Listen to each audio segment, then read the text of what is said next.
Hello, my friends. Welcome back to Speak Up English, the place where English gets fun, simple, and real. I'm John, your friendly guide on this language journey. So, let me ask you something honest. Have you ever felt like your tongue gets tied when you speak English? Like your brain says, let's speak, but your mouth says, no. If that sounds like you, then guess what? You're not alone. And today's episode is made just for you. Today, we're talking about fear. Yep, that little monster that shows up when you try to speak English. But don't worry, we're going to kick that fear in the pants and grow your confidence step by step. So grab a cup of tea. Take a deep breath, and let's dive right in. And hey, before we start, don't forget to like, comment, and hit that subscribe button.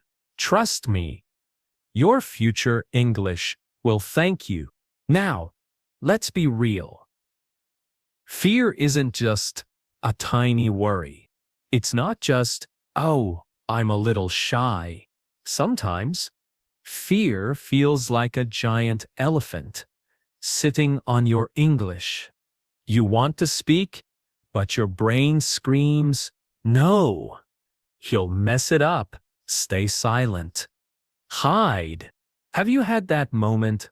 Maybe you've even been in a conversation, and the perfect word flies out of your brain like a bird escaping a cage. I've been there too. We all have. You're in good company here. So, let's ask the big question. Why are we so scared to speak English? Let's take a closer look, Sherlock style. Here are some sneaky little thoughts that love to whisper in your ear. One. What if I make a mistake? What if I say kitchen when I meant chicken? And now people think I cook birds in the bathroom. Two. What if people laugh at me? Spoiler. Most people are too busy worrying about their own grammar. Three. What if I sound silly? First of all, sounding silly is not a crime. Second, no one becomes fluent by staying silent. Four. What if my accent is bad? My friend, your accent is your identity. It tells your story. It says where you're from. And guess what? That's something to be proud of, not ashamed of. These thoughts feel big, right? But here's the truth, bomb.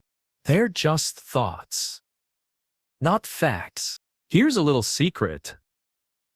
Fear isn't really about English. It's about confidence. Fear says, stay safe, be quiet.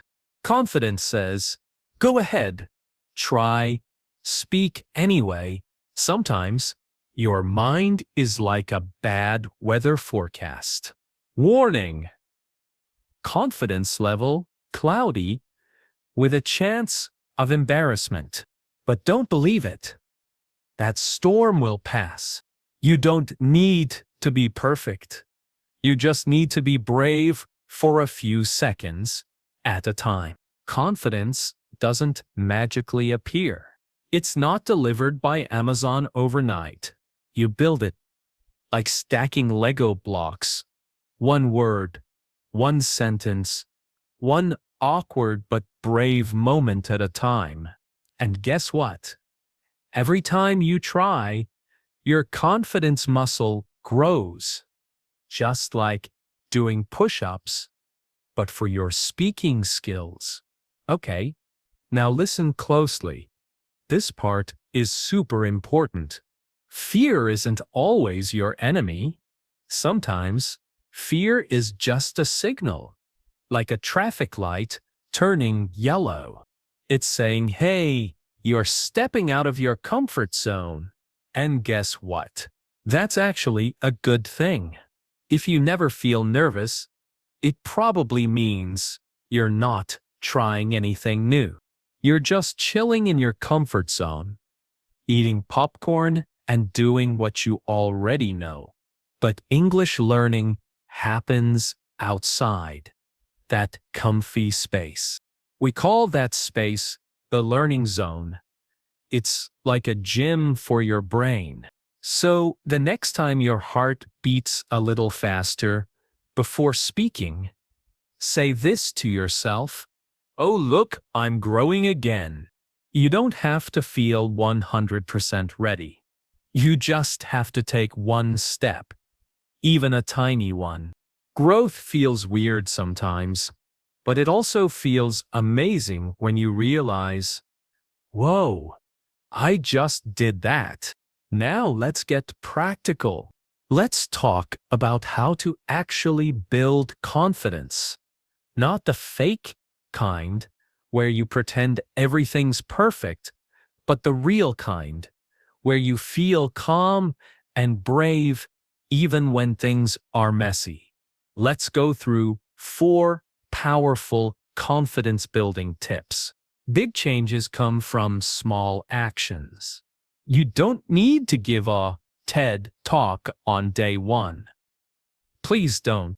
Start with something super tiny, like saying one sentence to yourself in the mirror, talking to your pet in English. They won't judge. Thinking in English for 30 seconds while brushing your teeth. Whispering your breakfast order in English. These things sound silly, right? But they work. Why? Because they create a habit, a routine, and routines make things feel normal, like wearing socks. You don't overthink socks. You just wear them. Do the same with English. Make it part of your daily life, like tea, sleep, and complaining about traffic. One big reason people freeze is fear of making mistakes. But newsflash, everyone makes mistakes. Yes, even native speakers. They say weird stuff all the time. Just scroll Twitter. So when you say something wrong, don't panic. You're not broken. You're learning. Remember, babies. They fall, cry, get up, and try again. We don't say, the baby failed walking. Let's give up. We cheer them on. So treat yourself like that. Celebrate effort, not perfection. Mistakes are proof that you're doing the hard work. They're your progress badge. A lot of learners think, I'll speak English when I feel confident. That's like saying, I'll go to the gym when I'm already fit. That's not how it works. Confidence doesn't show up first. Action comes first. Confidence follows. So speak first. Even if your voice shakes, even if you mess up, confidence is like planting a seed. You water it with practice, sunshine, and a few awkward conversations. And slowly, something beautiful grows. This one's big. We're often so hard on ourselves. We say things like, oh, I'm terrible at this. Why am I so slow? Everyone else is better. Would you say that to your best friend? Of course not. You'd say, hey, it's okay. You're doing great. Keep going. So please, talk to yourself kindly. Be gentle. Be patient. Be your own cheerleader with pom-poms and everything. Confidence grows in kindness, not in pressure. Now that you're building confidence, you need to protect it. Let's talk about the things that sneak in and steal your confidence when you're not looking. These are the confidence killers. Dun dun dun. This one's sneaky. You hear someone speak English beautifully, and your brain says, "Wow, I'll never sound like that. I must be terrible." Stop right there. You don't know their story. Maybe they've been learning for 10 years. Maybe they live in London and have British friends and drink tea with the Queen. Your story is your own. Compare yourself to yourself. Ask, do I know more than I did last month? Am I speaking more than I used to? Am I showing up and trying? If yes, then guess what? You're winning. A yes. The voice in your head that says, "You sound dumb. That was wrong. Why even try?" That voice. Total liar. Even confident people hear that voice. The trick is, don't believe it. Replace it with a better one. "I'm learning, and that's awesome." Everyone starts somewhere. One small step at a time. The way you talk to yourself matters. Be kind, and confidence will start to stick around longer. Many learners only speak in class or with their teacher. But real life, it's messy, it's noisy, it's unexpected, and you need to be ready for it. Try small challenges. Say hi or thank you in English at a store. Leave a comment on a YouTube video in English. Hey, why not this one? Send a short voice message to a friend. These little risks teach your brain, "Hey, I survived. That wasn't scary."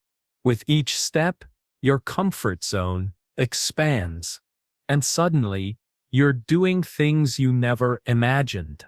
So, my friend, remember this. Fear is normal, confidence is a skill, and you are 100% capable of growing that skill. Every mistake is a lesson. Every try is a win. Every word you speak is a step forward. So be proud of your journey. Speak with courage.